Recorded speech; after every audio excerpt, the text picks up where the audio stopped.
안녕하세요. 40대 무주택자. 지금 막 아이가 한 명 출생했고요. 지금 막막한 앞날을 바라보며 살고 있습니다. 아, 골목길아. 이거 보세요. 이 빌라촌의 문제점입니다. 지금 이 빌라가 이제 제가 이사온 그 월세 빌라 3천에 85짜리. 예, 이 정도면 굉장히 준수한 거라고 보시면 돼요.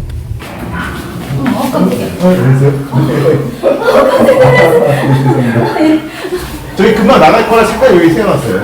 예.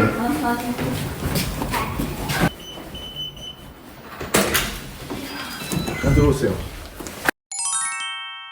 안녕하세요. 저는 길동에 원래는 전세를 2억 4천짜리를 사다가 이번에 전세 계약 만료되면서 그거를 뺐어요. 빼고 나서 집을 구매를 해야 될지 어떨지 몰라가지고 일단은 그 지금은 3천에 85짜리 월세로 오게 됐어요. 똑같이 투룸이고.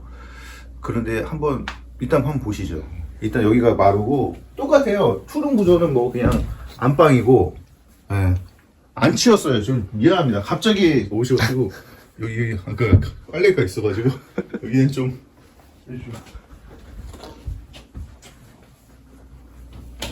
그리고 여기, 화장실? 예. 뭐 깨끗하네.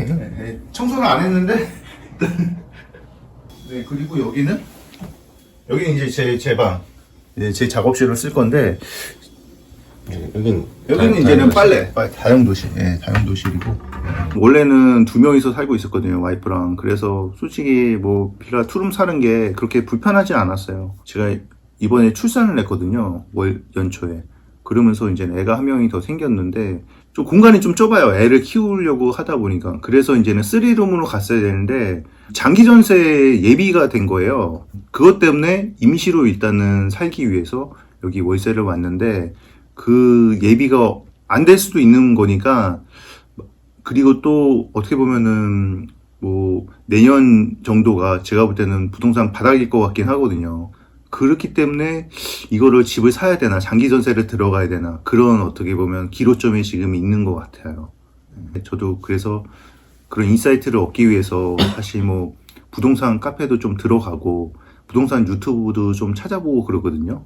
근데 제가 보니까 부동산 카페는 좀 요즘에는 좀 도움이 그렇게 많이 되진 않더라고요. 왜냐면 예전에는 좋은 글들이 간간히 보였는데 제가 이제는 가입된 그 엄청나게 큰 부동산 카페 있거든요, 네이버에. 거기는 그냥 감정적인 댓글밖에 안 올라오는 것 같아요. 뭐 1년 전에는 뭐 벼락거지들, 집 못 산 사람들 계속 뭐랄까 조롱하는 글들만 계속 올라오고, 요즘에는 오히려 반대로 이제는 뭐 영끌에서 집을 산 사람들에 대해서 뭐 호구 잡혔다 이런 식으로 조롱하는 글들만 올라오는데, 그런 거는 별로 인사이트를 키우는데 절대 도움이 되지 않을 것 같고요. 제 인생에 있어서의 어떻게 보면 몇 분을 그런 식으로 소비한다는 것도 굉장히 아깝더라고요.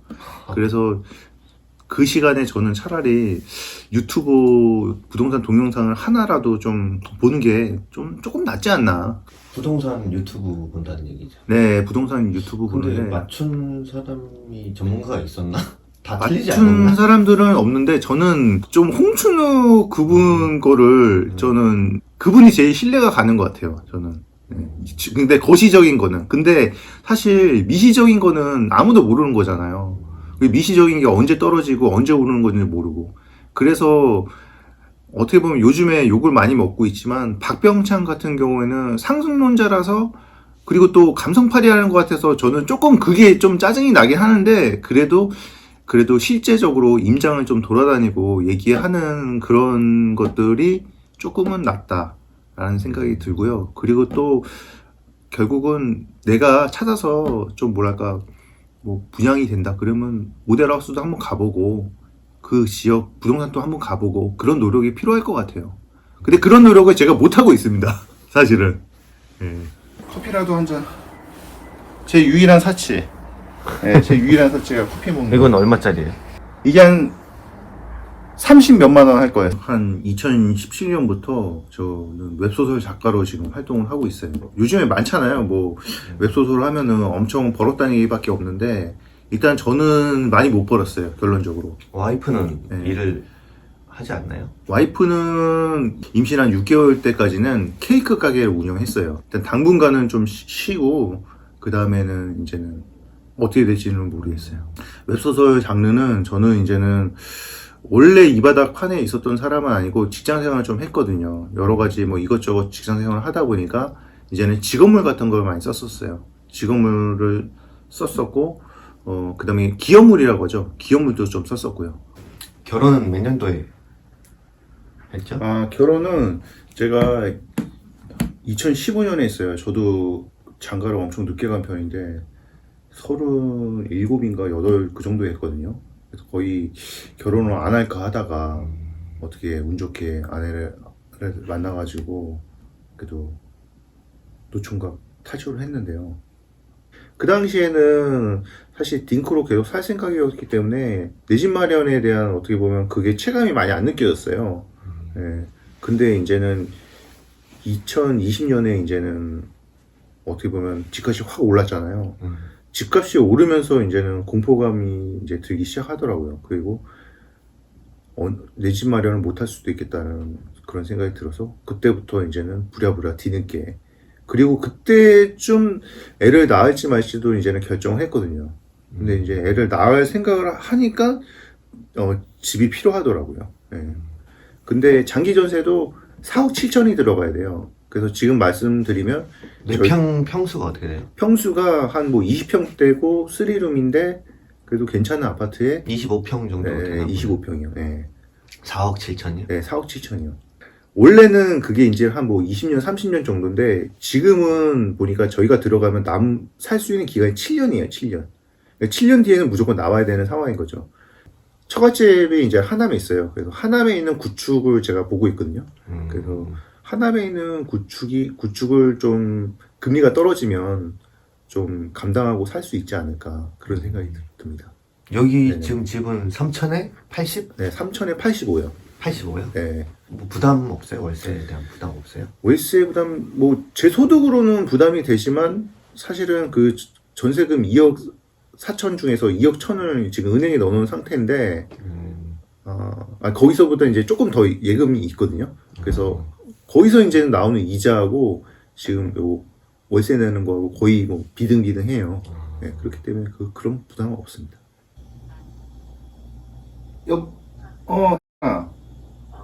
출생 신고했어. 출생 신고했어. 저는 막 빚을 내서 엄청 막 영끌하는 스타일이 아니거든요.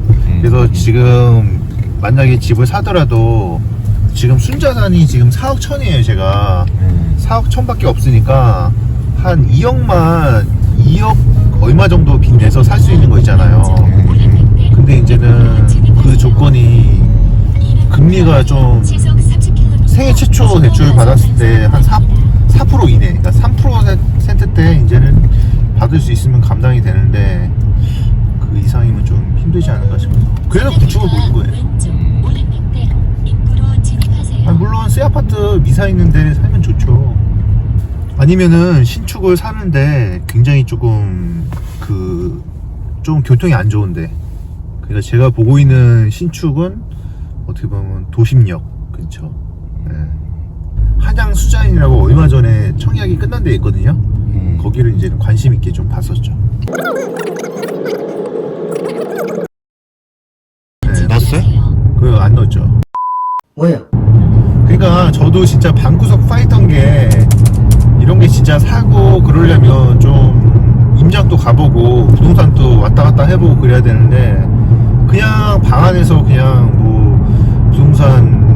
네이버 부동산 보고 그 다음에 네이버 부동산 카페 보고 그 다음에 호갱 노노 보고 가끔씩 불안할 때마다 부동산 유튜브 틀어가지고 보고. 하남에 살아야 될 이유가 그 처가 때문에? 네, 처가가 그 근처라. 그리고 제 본가가 성수동이거든요. 둘 다 멀지가 않아서. 네. 그리고 서울의 동쪽에만 살다 보니까 솔직히 솔직히 서쪽도 한번 가보고 싶은데 전세 같은 거 살 때 근데 또 이상하게 안 가지더라고요. 초중고도 그 동쪽, 서울 동쪽에서 나온 건가요? 초중고는 일원동에서 나왔어요. 강남에? 네.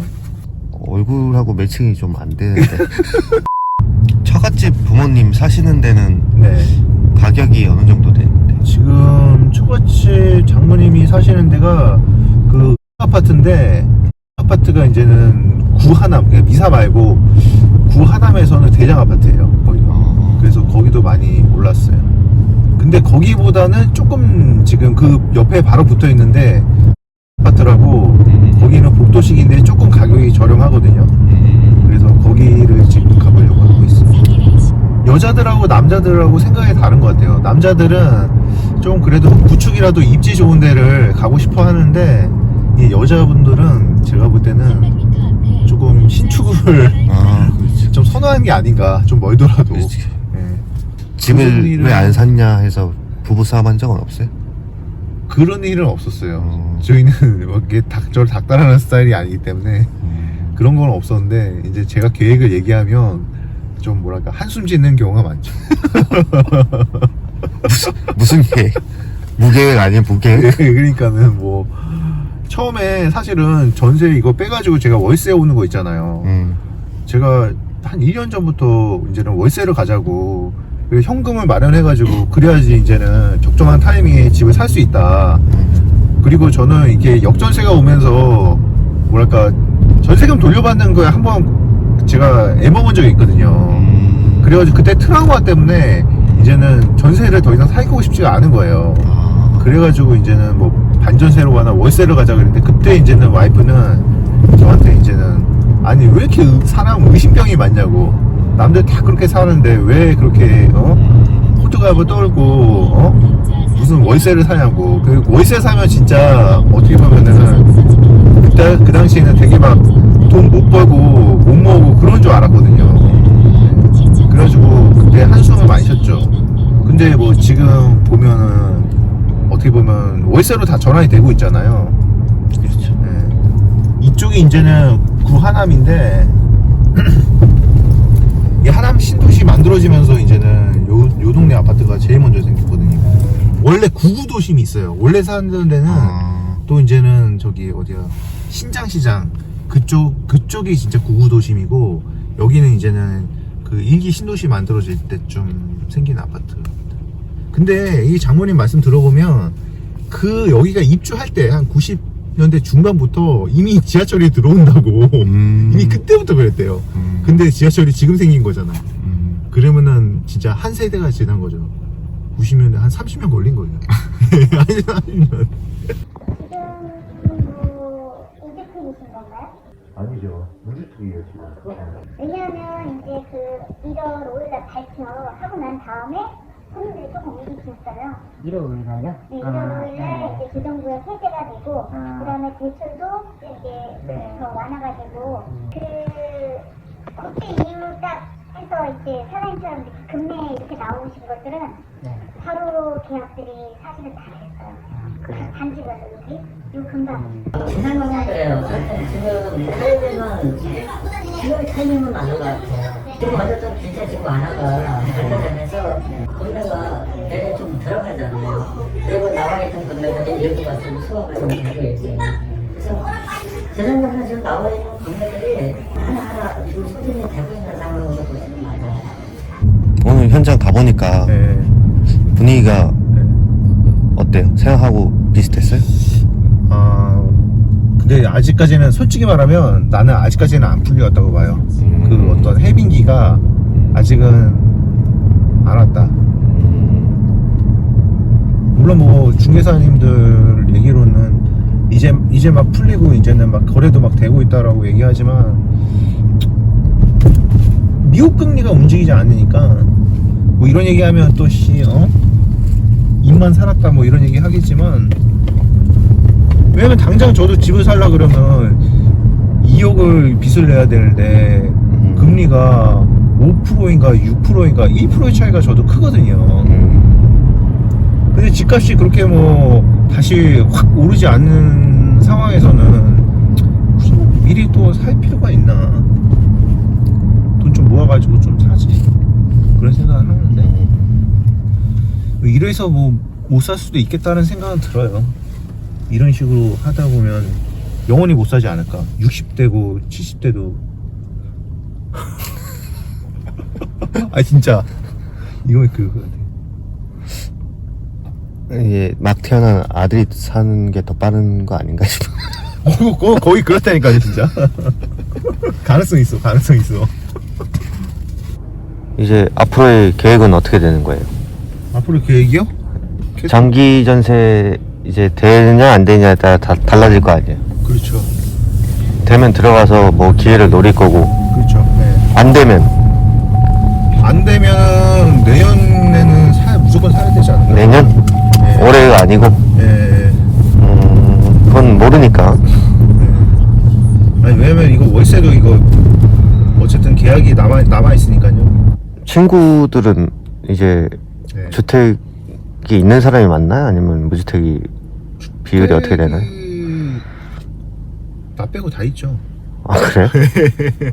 결혼도 제일 늦게 했고 애도 제일 늦게 낳고 집도 제일 늦게 사는 뭐 그런 건데. 그러니까 결국은 만약에 제가 혼자 살잖아요. 그럼 저는 집을 계속 안 샀을 거예요. 근데 이제는 가족 구성을 하게 되면서 결국은 사람들이 집을 사는 게 아닌가. 전화 통화 받겠습니다. 광고 전화일 건데 분명히. 여보세요? 네 말씀하세요. 점포하고 싶지 않습니다. 점포개발팀에서 전화 왔다네요. 전 점포가 하고 싶지 않습니다. 그냥 끊었네. 가차 없네. 보통 죄송합니다 하고 끊던데. 아니 서로 그런 얘기를 하는 거 자체도 상당 사람이 좀 힘들 거예요. 그냥 바로 끊어주는 게 그분들을 위한 길이 아닐까. 저는 그런 생각을. 냉정하다. 제가 볼 때는 너무 주변 말에 휘둘리지 마라. 그런 생각을 얘기를 해드리고 싶어요. 자기가 직접 발로 뛰어서 확인하고, 그러면 다 방법이 있는데, 세상은 되게 극단적으로만 얘기하잖아요. 작년에 1, 2년 전만 해도 무슨 영원히 집 못 살 것처럼 해놓고, 근데 지금 와서 보면은, 그때 열심히 준비하고, 그러면 또 기회가 오거든요, 분명히. 갓 태어난 아들한테 한마디. 너는 꼭 집 사라. 아빠보다 먼저.